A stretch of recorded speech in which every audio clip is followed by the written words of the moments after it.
ವರ್ನಳ್ಳಿ ಪಟ್ಟಣ ಪಂಚಾಯತಿ ಚುನಾವಣೆಯ ವರ್ನಳ್ಳಿಯ ward number 5ರಲ್ಲಿ independent ಅಭ್ಯರ್ಥಿಯಾಗಿ ವೆಂಕಟೇಶ್ ಅವರು ಸ್ಪರ್ಧಿಸುತ್ತಿದ್ದಾರೆ. ಇವರನ್ನು ನಮ್ಮ ಪ್ರತಿನಿಧಿ ನೇರ ಸಂಪರ್ಕದಲ್ಲಿ ಮಾತನಾಡಿಸುತ್ತಿದ್ದಾರೆ. ಬನ್ನಿ, ಏನು ಹೇಳಿದ್ದಾರೆ ಕೇಳೋಣ. ಸರ್, ನಾವು ಇವತ್ತು ವರ್ನಳ್ಳಿ ಗ್ರಾಮದಲ್ಲಿ ವಾರ್ಡ್ ನಂಬರ್ 5ಕ್ಕೆ ಸ್ಪರ್ಧೆ ಮಾಡಿದ್ದೀರಿ.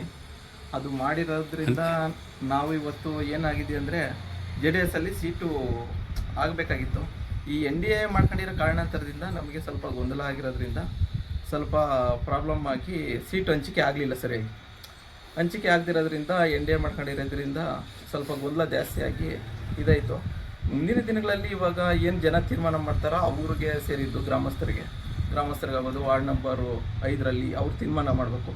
ಅವ್ರು ಏನು ಮಾಡಿ ಇದು ಮಾಡ್ತಾರೋ ಅದ್ರ ಮೇಲೆ ನಾವು ಶ್ರಮದಿಂದ ಮಾಡಿ ನಾವು ಏನು ಮುಂದಕ್ಕೆ ಕೆಲಸ ಮಾಡಬೇಕು. ಯಾಕಂದರೆ ಗೆಲುವು ಸೋಲುವು ಇದ್ದಿದ್ದೆ. ಇದು ಇವತ್ತು ಗೆಲ್ತೀರಿ ಅಂತಂದು ಹೇಳೋಕ್ಕಾಗಲ್ಲ, ಇವತ್ತು ಸೋಲ್ತೀನಿ ಅಂತಂದು ನಾವು ಹೇಳೋಕ್ಕಾಗಲ್ಲ. ಯಾಕಂದರೆ ಎಲ್ಲ ಜನದ ಮೇಲೆ ಯಾರು ಒಳ್ಳೆಯವ್ರು ಯಾರು ಕೆಟ್ಟವ್ರು ಯಾರು ಎಲ್ಲ ಯೋಚನೆ ಮಾಡಬೇಕು.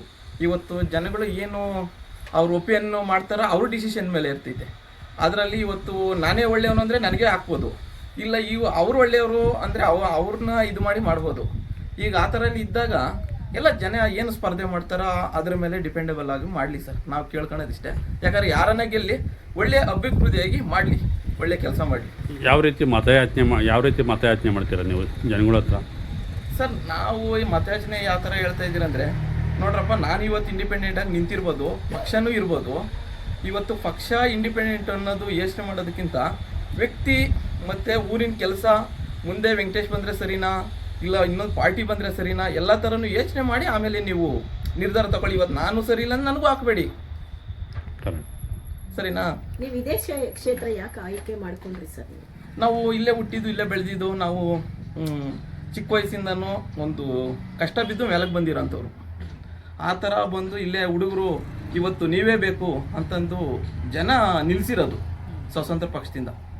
ಅದಕ್ಕೋಸ್ಕರ ನೀವು ಗೆದ್ದಿದ್ದೆ ಆದರೆ ಜನಕ್ಕೆ ಏನು ಆಶ್ವಾಸನೆ ಕೊಡೋಕೆ ಇಷ್ಟಪಡ್ತೀರಾ? ಅವ್ರಿಗೆ ಗೆದ್ದಿದ್ದೆ ಆದರೆ ನಾವು ಅವ್ರಿಗೇನು ಇವಾಗ ಕೇಳ್ತಾರೆ, ಈಗ ಮೂಲಭೂತ ಸೌಕರ್ಯಗಳು ಕೇಳ್ತಾರೆ, ಅದಕ್ಕೆಲ್ಲ ನಾವು ಏನು ಸ್ಪಂದಿಸ್ಬೇಕು, ನಾವು ಮುಂದಕ್ಕೆ ಹೋಗಿ ಛಲದಿಂದ ಮಾಡಿ ನಾವು ತೋರಿಸ್ತೀವಿ.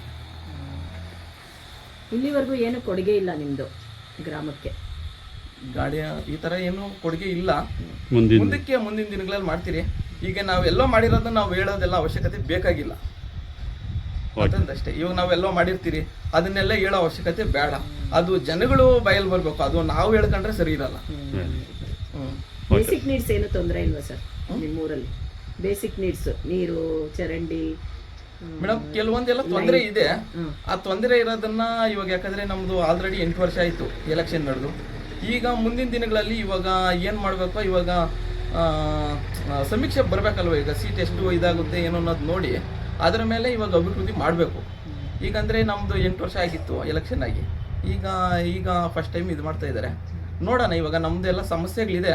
ಆ ಸಮಸ್ಯೆಗಳಿಗೆ ನಾವೆಲ್ಲನೂ ಯಾರು ಒಳ್ಳೆಯವರು ಹೋಗಿ ಸೀಟ್ ಮೇಲೆ ಕುತ್ಕೊಂಡು ಏನೇನು ಮಾಡ್ತಾರೋ ನೋಡಬೇಕು. ಗೆದ್ದ ನಂತರ ನೀವೇನು ಭರವಸೆ ಕೊಡ್ತೀರಾ ಸರ್ ಜನಗಳಿಗೆ? ಮೇಡಮ್, ನಾವು ಭರವಸೆ ಅಂತಂದರೆ ಸರ್ಕಾರದಿಂದ ಏನು ಕೊಡ್ತಾರೋ ನಾವು ಕೊಟ್ಟು ನಾವು ಮಾಡ್ಬೋದು, ಸರಿನಾ? ಅದು ಮಿತಿ ಮೀರಿ ನಾವು ಎಲ್ಲೆಲ್ಲಿ ಏನೇನು ನಾವು ಅವರು ಇವಾಗ ಕೆಲವೊಂದು ಕೊಡ್ತೀರಿ ಅಂತಾರೆ, ಕೆಲವೊಂದು ಕೊಡಲ್ಲ ಅಂದಾಗ ನಾವು ಅದನ್ನ ಯಾವ ಥರ ತರಬೇಕು ತಂದು ನಾವು ನಿಭಾಯಿಸ್ತೀರಿ ಮೇಡಮ್, ಸರಿನಾ? ನಾವು ಇವತ್ತು ಅದು ಮಾಡಿ ಕೊಟ್ಬಿಡ್ತೀನಿ, ನನ್ನ ಬೆಟ್ಟ ತಂದು ಕೊಟ್ಬಿಟ್ಟು ನಾವು ಹೇಳಲ್ಲ. ಏನಿದೆ ಅಲ್ಲಿ ತಂದನ್ನು ನೇರವಾಗಿ ತಂದು ನೇರವಾಗಿ ನಮ್ಮ ಊರಿಗೆ ಸೌಲಭ್ಯ ನಾವು ತಗೊತೀರಿ. Okay sir, thank you.